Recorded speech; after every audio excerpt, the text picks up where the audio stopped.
Hello viewers, welcome to Deeps Mathematics 23. So இந்த வீடியோவில் GSக்கான test number 2 தாங்க நம்ம வந்து அட்டென்ட் பண்ண போகிறோம். ஆல்ரெடி டெஸ்ட் நம்பர் 1 வந்து நம்ம வீடியோ போஸ்ட் பண்ணியிருக்கோம். ஸோ இன்னும் நீங்கள் நம்மளோட GS ஃப்ரீ டெஸ்ட் பேட்சில் வந்து ஜாயின் பண்ணல அப்படின்னா டிஸ்கிரிப்ஷனில் இருக்கக்கூடிய வாட்ஸ்அப் நம்பர் டெலகிராம் நம்பர் ஏதாவது ஒன்று எடுத்துக்கோங்க.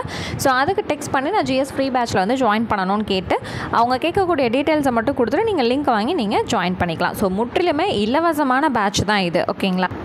ஸோ ரொம்பவே யூஸ்ஃபுல்லாக இருக்கும். வேணுங்கிறவங்க குயிக்காக வந்து ஜாயின் பண்ணி டெஸ்ட் நம்பர் 1ஓட கொஸ்டினும் பேட்ச்லேயே இருக்கும், நீங்கள் எடுத்துக்கலாம், ஓகேங்களா? ஸோ இப்போ வந்து டெஸ்ட் நம்பர் 2 வந்து நம்ம ஸ்டார்ட் பண்ணுறதுக்கு முன்னாடி உங்களுக்கு ஒரு சின்ன இன்ஃபர்மேஷன் வந்து கொடுத்துட்றேன். ஸோ நம்மக்கிட்ட வந்து பார்த்திங்க அப்படின்னா 6லேருந்து 12th வரைக்கும் கவர் ஆகக்கூடிய தமிழாக இருக்கட்டும், மேக்ஸ் வந்து 6லேருந்து 10th இருக்கட்டும், அண்ட் GS வந்து 6லேருந்து 12th வரைக்குமா இருக்கட்டும், கம்ப்ளீட்டாக சிலபஸ் வைஸ் வந்து நம்மக்கிட்ட ஹேண்ட் ரிட்டன் வந்து அவைலபிளாக இருக்குங்க. தமிழ் வந்து பழைய சமைச்சு 12th சிறப்பு தமிழ் வரைக்குமே நம்மக்கிட்ட வந்து ரெடியாக இருக்குது. மேக்ஸ் வந்து கம்ப்ளீட்டாக வந்து 6லேருந்து 10th வரைக்கும் 1500க்கும் மேற்பட்ட சம்ஸ் வந்து உங்களுக்கு ஹேண்ட் ரிட்டனாகவும் வந்துடும். அதுக்கான ரெக்கார்டர் கிளாஸஸும் உங்களுக்கு கிடச்சோம். ஸோ அதே போல் தமிழுக்குமே நீங்கள் ஆன்சர்லாம் தேடி படிக்க வேண்டிய அவசியமே இருக்காது. உங்களுக்கான ரெக்கார்டர் கிளாஸஸ் நாங்களே ப்ரொவைட் பண்ணிடுவோம். GSக்கு 6லேருந்து 12th வரைக்கும் கம்ப்ளீட்டாக வந்து நீங்கள் எப்படிலாம் படிக்கணுமோ உங்களுக்கு எல்லாமே பக்காவான மெட்டீரியல் வந்து எங்ககிட்ட ரெடியாக இருக்குது. இப்போ நீங்கள் தமிழ், மேக்ஸ், GS மூணுமே ஒரே நேரத்தில் பர்ச்சேஸ் பண்ணுறீங்கன்னா மெகா ஆஃபர்னு சொல்லிட்டு பாதி ரேட்டில் தான் இப்போ நாங்கள் ப்ரொவைட் பண்ணிகிட்ருக்கோம். வேணுங்கிறவங்க மறக்காமல் மெகா ஆஃபர் வந்து யூஸ் பண்ணி பர்ச்சேஸ் பண்ணிக்கோங்க, ஓகேங்களா? ஸோ இன்றைக்கான டெஸ்ட் கொஸ்டின் வந்து நம்ம ஸ்டார்ட் பண்ணலாமா? ஸோ எவ்வளோ மார்க் எடுக்கிறீங்க அப்படிங்கிற விஷயத்தையும் நீங்கள் கமெண்ட் செக்ஷனில் தெரியப்படுத்தலாம். சரியான கூற்று எது அப்படிங்கிறது கேட்டிருக்கோம் இல்லைங்களா? ஸோ மொத்தமாக 3 கூற்று இருக்குது. மக்களாட்சியின் பிறப்பிடம் சுவிட்சர்லாந்து. சரி, இருக்கட்டும், பார்ப்போம் என்னென்னு. டெமோக்ரஸி என்ற சொல் டெமாஸ், கிரேட்டியா என்ற 2 ஆங்கில சொல்லிலிருந்து உருவானது. சரி, அடுத்தது டெமாஸ் என்றால் மக்கள், கிரேட்டியா என்றால் அதிகாரம். சரிங்க, இப்போது மக்களாட்சியின் பிறப்பிடம் என்னதுங்க? ரொம்பவே பழமையான ஒன்று, என்னது? கிரேக்கம். சரிங்களா? அப்போ சுவிட்சர்லாந்துங்கிறது தப்பு. இப்போ மக்களாட்சியை வெற்றிகரமாக செயல்பட்டு இருக்கவங்க சுவிட்சர்லாந்து, ஓகே. ஆனால் மக்களாட்சியோட பிறப்பிடம் வந்து என்னது? சுவிட்சர்லாந்து கிடையாது, கிரேக்கம். அப்போ ஃபஸ்ட்டு கூற்று தப்பாயிடுச்சு, ராங். சரி, ரெண்டாவது டெமோக்ரஸிங்கிற சொல்லு டெமாஸ், கிரேட்டியாங்கிற 2 சொல்லிருந்து பெறப்பட்டது தான் டெமோக்ரஸி. அது ஓகே தான். ஆனால் அந்த 2 வார்த்தையும் ஆங்கில சொல்லிலிருந்து எடுக்கலை, கிரேக்க சொல்லிலிருந்து எடுக்கப்பட்டது. சரிங்களா? அப்போ செகண்டும் தப்பாயிடுச்சு. அடுத்து 3வது பாருங்கள். டெமாஸ்னா மக்கள் தான், கிரேட்டியானா அதிகாரம் தான். ஒன்று ஆட்சி, அப்படி இல்லாட்டி அதிகாரம்னு சொல்லலாம், ஓகேவா? ஸோ 2மே கொடுக்கணுன்ற அவசியம் இல்லை. அப்போ 3வது கூற்று மட்டும்தான் சரியானது, ஓகேங்களா? அப்போ முதல் கூற்று, 2வது கூற்று 2மே வந்து தவறாக போயிடுச்சு, 3வது மட்டும் சரி. அப்போ நமக்கு அந்த ஆன்சர் வந்து எங்கே இருக்குது? கூற்று 3 தான் சரி, ஆப்ஷன் சி, ஓகேங்களா? சரிங்க. அடுத்தது மக்களாட்சியின் வகைகள். ஸோ மக்களாட்சி வந்து எத்தனை வகையில் இருக்குது? 2 வகையில் இருக்குது, ஓகே தான். ஆப்ஷன் ஏ தான் நமக்கு சரியானது. சரி, அந்த 2 வகை என்னதுங்க அப்படின்னு கேட்டிங்கன்னா, நேரடி மக்களாட்சி, மறைமுக மக்களாட்சின்ற 2 வகை வந்து இருக்குது. அது 2 வகை இருக்குங்கிறது தெரிஞ்சுக்க வேண்டியதும் ரொம்ப முக்கியமானது, சரிங்களா? சரி, அடுத்தது நேரடி மக்களாட்சியை வெற்றிகரமாக செயல்படுத்தும் நாடு. ஸோ இப்போ தான் நான் முதல் கொஸ்டின்லேயே நான் உங்களுக்கு வந்து எக்ஸ்ப்ளனேஷன் கொடுத்தேன் இல்லைங்களா? வெற்றிகரமாக இப்போ செயல்படுத்திகிட்டு இருக்கக்கூடிய நாடு வந்து எதுன்னு பார்த்தீங்கன்னா ஆப்ஷன் பியில் இருக்கக்கூடிய சுவிட்சர்லாந்து. ஆனால் மக்களாட்சியோட பிறப்பிடம்னா கிரேக்கம், அவ்வளோதான், ஓகேங்களா? வித்தியாசம் வந்து உங்களுக்கு புரியுது இல்லைங்களா? இந்த கொஸ்டினுக்கான ஆன்சர் சுவிட்சர்லாந்து, ஆப்ஷன் பி. அடுத்தது 4வது கொஸ்டின், கூற்று தான் பார்க்க போகிறோம். நாடாளுமன்ற மக்களாட்சிக்கு எக்ஸாம்பிள் கொடுத்துருக்கோம், அதிபர் மக்களாட்சிக்கு எக்ஸாம்பிள் கொடுத்துருக்கோம். இப்போ பாருங்கள், நாடாளுமன்ற மக்களாட்சி அப்படின்னா யார் யார் வருவா? இந்தியா, இங்கிலாந்து. ஸோ அந்த நாடாளுமன்ற மக்களாட்சியோட ஆன்சர் வந்து கீழே இருக்குது, இந்தியா, இங்கிலாந்து. அதிபரோட மக்களாட்சி கனடா, அமெரிக்கா. அப்படியே மிஸ் மேட்சிங்காக மாற்றி வந்து கொடுத்துருக்கோம் இல்லைங்களா? அப்போ கூற்று 1ம் தப்பாயிடுச்சு, கூற்று 2ம் தப்பாயிடுச்சு. நாடாளுமன்ற மக்களாட்சிக்கு எடுத்துக்காட்டான நாடுகள் யார்? இந்தியா, இங்கிலாந்து. அதிபர் மக்களாட்சிக்கு கனடா, அமெரிக்கா, ஓகேங்களா? அப்படியே வந்து மிஸ் மேட்சிங்காக கொடுத்துருக்கனால 2 கூற்றும் தவறாக போயிடுச்சு. ஆன்சர் வந்து ஆப்ஷன் டி, கூற்று 1 மற்றும் 2 தவறானது, ஓகேங்களா? ஸோ இந்த மாதிரிலாம் கொடுக்கும்போது உங்களுக்கு ரொம்ப கன்ஃபியூஷன் ஆகும். அதனால் நீங்கள் என்ன பண்ணணும்? இப்போ நாடாளுமன்ற மக்களாட்சிக்கான நாடுகள் சொல்லுங்கள் அப்படின்னா டக்குன்னு நீங்கள் ஆப்ஷனை பார்க்காமலே உங்களுக்கு கிளிக் ஆகணும், நம்மளோட நாடு இந்தியாங்கிறது வரணும். ஸோ நமக்கு இந்த நாடாளுமன்ற மக்களாட்சி எங்கேருந்து எடுக்கப்பட்டது? இங்கிலாந்துலேருந்து. அப்போ அப்வியஸாக இந்தியா பக்கத்தில் இங்கிலாந்து அப்படிங்கிறது நமக்கு தெரிஞ்சிடும். ஸோ ஒரு விஷயம் டக்குன்னு ஞாபகம் இருந்தாலே அதிபர் மக்களாட்சி மிச்சம் என்ன நாடுங்கிறத நம்ம கண்டுபிடிச்சிடலாம், ஓகேங்களா? அடுத்தது உலக மக்களாட்சி தினம். ரொம்ப ரொம்ப ரொம்ப ரொம்ப இம்பார்ட்டண்ட்டான கொஸ்டின், சரிங்களா? ஸோ உலக மக்களாட்சி தினம் என்னைக்கு செலிப்ரேட் பண்ணுறோம்? செப்டம்பர் 15, ஆப்ஷன் ஏ, ஓகேங்களா? சரி, டேட்டெல்லாம் ஓகே. எந்த வருஷம் வந்து இது வந்தது அப்படின்னா 2007வது வருடம், சரிங்களா? ஸோ இதே போல் போன டெஸ்ட்டில் வந்து நம்ம எழுதியிருந்திருப்போம் இல்லைங்களா, உலக அகிம்சை நாள் அப்படின்னு சொல்லிட்டு எப்போ 2007 வருடம் தான் நமக்கு வந்து அப்ரூவ் பண்ணாங்க. யாரோட பிறந்த நாள்? காந்தியோட பிறந்த நாள் அக்டோபர் 2. ஓகேங்களா, உலக அகிம்சை தினம்னு சொல்லிட்டு 2007 அக்டோபர் 2ஆம் தேதியிலேருந்து ஐநா சபை வந்து அறிவிச்சிருக்காங்க. ஓகேங்களா, இப்போது இந்த கொஸ்டினுக்கு உலக மக்களாட்சி தினம்ங்கிறது எப்போது? செப்டம்பர் 15, 2007 சரிங்களா, ரொம்ப இம்பார்ட்டண்ட்டான கொஸ்டின்ங்க. சரி, அடுத்தது 6வது கேள்வி. கூற்று கேள்விகள் தான். இந்திய அரசமைப்பு சட்டம் தான் உலகிலேயே எழுதப்பட்ட சட்டங்களே மிகப்பெரியது. சரி, இருக்கட்டும். அடுத்தது, அம்பேத்கரின் தலைமையிலான வரைவு குழு உருவாக்கியது. எதை உருவாக்குனதுன்னு சொல்கிறாங்கன்னா இந்திய அரசியலமைப்பு சட்டத்தை தான் சொல்கிறாங்க. சரி, இருக்கட்டும். இந்தியாவின் முதல் சட்ட அமைச்சர் அம்பேத்கர். ஓகேங்க. ஸோ ஃபஸ்ட்டு கூற்று, உலகத்திலே வந்து நம்மளோட அரசியலமைப்பு சட்டம் தான் எழுதுனதில் ரொம்ப பெருசு. ஓகேவா, அப்படி பார்க்கும்போது கூற்று 1 சரி தான்.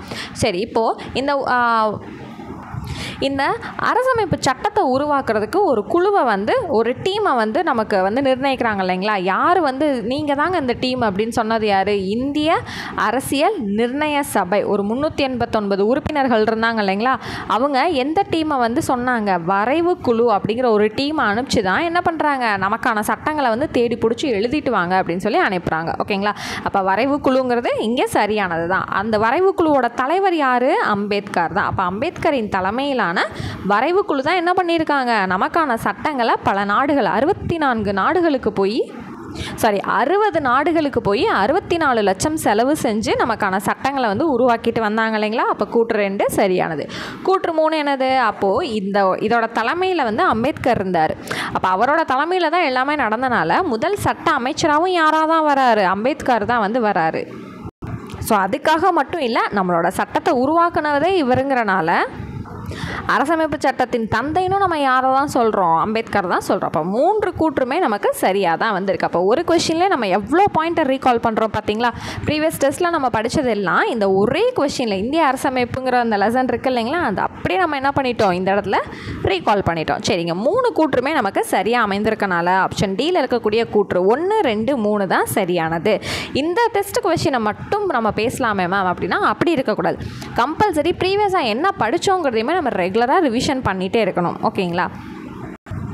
அடுத்தது, ஓட்டுரிமை வழங்கப்பட்ட ஆண்டுகள் யாருக்கு அப்படின்னா பெண்களுக்கு ஓட்டிங் ரைட்ஸ் வந்து எந்த நாடுக்கு எந்த வருஷம் வந்து வழங்கினாங்கிறதான் இப்போ நம்ம மேட்ச் பண்ண போகிறோம். நியூசிலாந்து வந்து எப்போ கொடுத்தாங்க அப்படின்னா 1893. இவங்க தான் ஃபர்ஸ்ட் டைம் பெண்களுக்கு வந்து ஓட்டு உரிமை, வாக்களிக்கும் உரிமை வந்து வழங்குறாங்க. 1893 வழங்கிட்டாங்க. ஐக்கிய பேரரசு யுனைடெட் கிங்டம் இருக்காங்க இல்லைங்களா, 1918. சரிங்களா. ஸோ ஃபஸ்ட்டு பி வருது, அடுத்து சி வருது. அடுத்து அமெரிக்கா யூஎஸ்ஏ எப்போ வராங்க? 1920. அப்போ எப்படி BCA ஆப்ஷன் பி தான் சரியானது. சரிங்களா. சரி, அப்போ நம்ம இந்தியாவில் எப்போங்க பெண்களுக்கு ஓட்டுரிமை கொடுத்தாங்க அப்படின்னு கேட்டிங்கன்னா இது வந்து அடுத்த 7ஆம் வகுப்பில் நம்ம படிப்போம். சரி, இருந்தாலும் நான் உங்களுக்கு இங்கேயே வந்து சொல்கிறேன், தெரிஞ்சுக்கோங்க. நீங்கள் இந்த இது படிச்சிருப்பீங்க இல்லைங்களா, பேஜ் நம்பர் 221 படிச்சிருப்பீங்க இல்லைங்களா, அந்த இடத்துல பக்கத்துலேயே மார்க் பண்ணி வச்சுக்கணும். ஸோ இந்தியாவில் ஃபர்ஸ்ட் டைம் நமக்கு எலெக்ஷன் நடந்துச்சு இல்லையா, அந்த முதல் பொது தேர்தலே வந்து லேடிஸ்க்கு வந்து ஓட்டிங் ரைட்ஸ் வந்து கொடுத்துட்டாங்க. அது எப்போனா 1952 வந்து கொடுத்துட்டாங்க. ஸோ ஸ்விட்சர்லாந்தில் எப்போ பெண்களுக்கு ஓட்டுரிமை கிடச்சிது அப்படின்னா 1971. இது ரெண்டுமே வந்து பார்த்திங்கன்னா நம்ம 7ஆம் வகுப்பு பாலிட்டிலேயே நம்ம படிப்போம். இருந்தாலும் இந்த இடத்துல நீங்கள் நோட் பண்ணி வச்சுக்கோங்க. ஸோ இது வந்து உங்களுக்கு ஒரு புதுசாக இருக்காது. ஓகே, இந்த மேம் வந்து ஆல்ரெடி செகண்ட் டெஸ்ட்லேயே சொல்லி கொடுத்தாங்க இல்லைங்களா அப்படிங்கிற ஒரு கண்டினியூட்டி கிடைச்ச மாதிரி இருக்கும். இந்தியாவில் எப்போ கிடச்சிது? 1952. ஸ்விட்சர்லாந்தில் 1971. சரிங்களா, நோட் பண்ணி வச்சுக்கோங்க. அடுத்தது 8வது கொஸ்டின். இது ரொம்ப ரொம்ப ரொம்ப ரொம்ப இம்பார்ட்டண்ட்டான ப்ரீவியஸாக கொஸ்டின். ஓகேவா. மகாசாசனம் வந்து எப்போ எழுதப்பட்டுச்சு? அதாவது மேக்னா கர்த்தா அப்படிங்கிறது இங்கிலாந்தில் எழுதப்பட்டது. சரிங்களா. இது எப்போ எழுதப்பட்டுச்சு அப்படின்னா ஆப்ஷன் டியில் இருக்கக்கூடிய 1215 வந்து எழுதப்பட்டது. சரிங்களா. ஸோ இது வந்து இம்பார்ட்டண்ட்டான ப்ரீவியஸாக கொஸ்டின். நம்ம கிளாஸ் நடத்தும் போது கூட நான் சொல்லியிருப்பேன். ஸோ நம்மளோட பேட்ச்லேயே கூட பாலிட்டிக்கான கிளாஸஸோட பிளேலிஸ்ட் வந்து நம்ம ஷேர் பண்ணியிருக்கோம். நீங்கள் அதை வச்சு கூட ரெகுலராக படிக்கலாம். அந்த மாதிரி நிறையா இன்ஃபர்மேஷன்ஸ் நீங்கள் அந்த வீடியோ கிளாஸ்லேயே நீங்கள் நிறையா தெரிஞ்சுக்க முடியும். சரிங்களா. சரி, அடுத்தது மன்னராட்சியின் கீழ் சுயாட்சி எங்கே நடந்தது அப்படின்னு வந்து பார்த்தீங்கன்னா ஆப்ஷன் ஏல இருக்கக்கூடிய மனிதத்தீவு. சரிங்களா. மன்னராட்சியின் கீழ் சுயாட்சி கிபி 927. சரிங்களா. இங்கிலாந்துக்கும் அயர்லாந்துக்கும் இடையில வந்து இருக்கு இந்த மனிதத்தீவு அப்படிங்கிறது. ஓகேங்களா. சரி, அடுத்தது சென்னை மாநகராட்சி எப்போ வந்து உருவாக்கப்பட்டது? ரொம்ப ரொம்ப ரொம்ப இம்பார்ட்டண்ட்டான கொஸ்டின். ஏன்னா இருக்கிறதுலே ரொம்ப பழமையான மாநகராட்சி என்னதுங்க? பழமையான உள்ளாட்சி அமைப்பு அப்படிங்கிறது நம்ம சென்னையை தான் சொல்கிறோம் இல்லைங்களா. ஸோ அப்போ இது எப்போ உருவாக்கப்பட்டுச்சுன்னா 1688 வந்து உருவாக்கப்பட்டுருச்சு. சரிங்களா, ரொம்ப இம்பார்ட்டண்ட்டான கொஸ்டின். ஓகேங்களா. அடுத்தது தமிழ்நாட்டில் முதலில் உருவாக்கப்பட்ட நகராட்சி எது அப்படின்னு வந்து பார்த்திங்கன்னா வாலாஜாபேட்டை. ஓகேங்களா. இப்போ வந்து ராணிப்பேட்டைங்கிற மாவட்டத்தில் வந்து இருக்குது வாலாஜாபேட்டைங்கிறது. இது எப்போ உருவாக்குனாங்க அப்படின்னா 1866. புக்கில் இருக்காது, மார்க் பண்ணி வச்சுக்கோங்க. ஓகேங்களா. 1866 வந்து உருவாக்குனாங்க. ரொம்ப இம்பார்ட்டண்ட்டான கொஸ்டின். சரிங்களா. அடுத்தது இதுவுமே வந்து ரொம்ப ரொம்ப ரொம்ப ரொம்ப ரொம்ப முக்கியங்க. இந்தியாவிலேயே முதல் முறையாக பேரூராட்சி என்ற உள்ளாட்சி அமைப்பு எந்த மாநிலத்தில் அறிமுகப்படுத்தப்பட்டதுன்னா நம்மளோட மாநிலம் தான். ஸோ எப்போவுமே இந்த முதலில் அப்படிங்கிற விஷயம் ரொம்ப இம்பார்ட்டன்ட் இல்லையா. அதுலேயும் நம்மளோட மாநிலம்னு வரும்போது அது இன்னும் இம்பார்ட்டன்ட் நம்மளோட எக்ஸாமுக்கு. சரியா. அப்போது உள்ளாட்சி அமைப்பு அப்படிங்கிறது எந்த மாநிலம் ஃபஸ்ட் டைம் வந்து இன்ட்ரடியூஸ் பண்ணுறாங்க? நம்மளோட தமிழ்நாடு தான். சரியா. அடுத்தது நீலகிரி மற்றும் பெரம்பலூர் மாவட்டங்களில் எத்தனை ஊராட்சி ஒன்றியங்கள் இருக்குது அப்படின்னா மொத்தமே 4 தான். இவங்க இதில் 4, இவங்க இதில் 4. ஸோ வந்து எத்தனை? 4. அவ்வளோதாங்க. அடுத்தது சரியான கூற்று எது?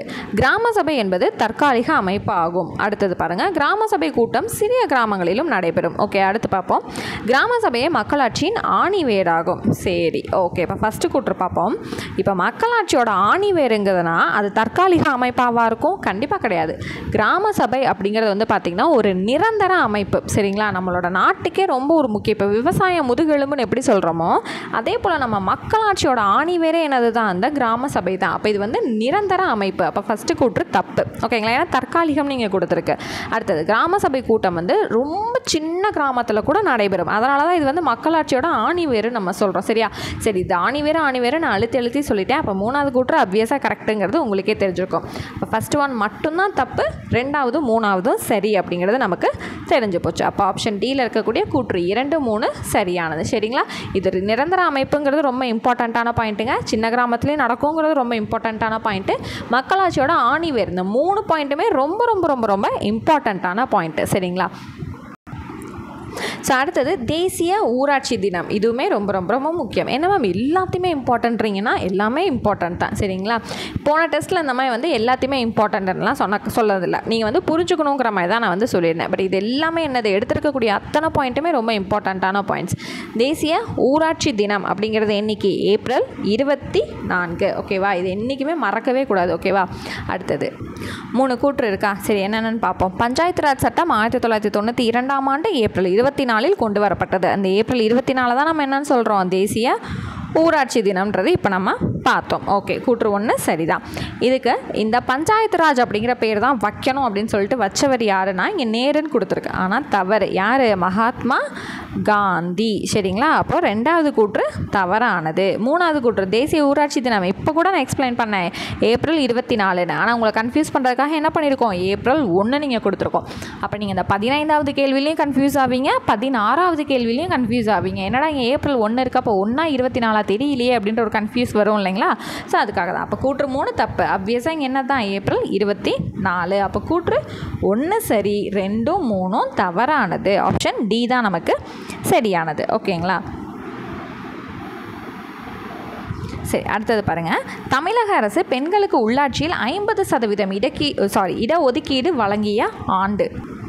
சரிங்க. இது வந்து எப்போனா 2016வது வருடம். ஸோ ஃபஸ்ட்டு வந்து பார்த்திங்கன்னா 33% தான் வந்து பெண்களுக்கான உள்ளாட்சி அமைப்பு தேர்தலில் வந்து இடஒதுக்கீடு வந்து கொடுத்துருந்தாங்க. சரிங்களா. ஆனால் 2011வது வருடம் வந்து பார்த்திங்கன்னா 38% இடத்துல பெண்கள் வந்து வெற்றி பெற்ற காரணத்தினால என்ன பண்ணுறாங்க? 2016ல் 50% இடஒதுக்கீடுங்க உங்களுக்கு அப்படின்னு சொல்லிட்டு அறிவிக்கிறாங்க. சரியா. சரி, அப்போ இந்த அறிவித்தது வந்து எப்போ? 2016. எப்போ? தமிழக அரசு அறிவித்தது. சரிங்களா. நல்லா தெரிஞ்சுக்கணும். ஸோ தமிழக அரசு தான் ஃபஸ்ட்டு வந்து உள்ளாட்சிங்கிற ஒரு அமைப்பை வந்து உருவாக்குச்சு. 2016வது வருஷம் பெண்களுக்கு 50% இடஒதுக்கீடுங்கிற விஷயத்தை கொண்டு வந்தது 2016ல் தமிழக அரசு கொண்டு வந்திருக்கு. அவ்வளோதான். அடுத்தது உள்ளாட்சி நிர்வாகிகளின் பதவி காலம் எத்தனை வருஷம் அப்படின்னா சேம் 5 years. ஓகேங்களா.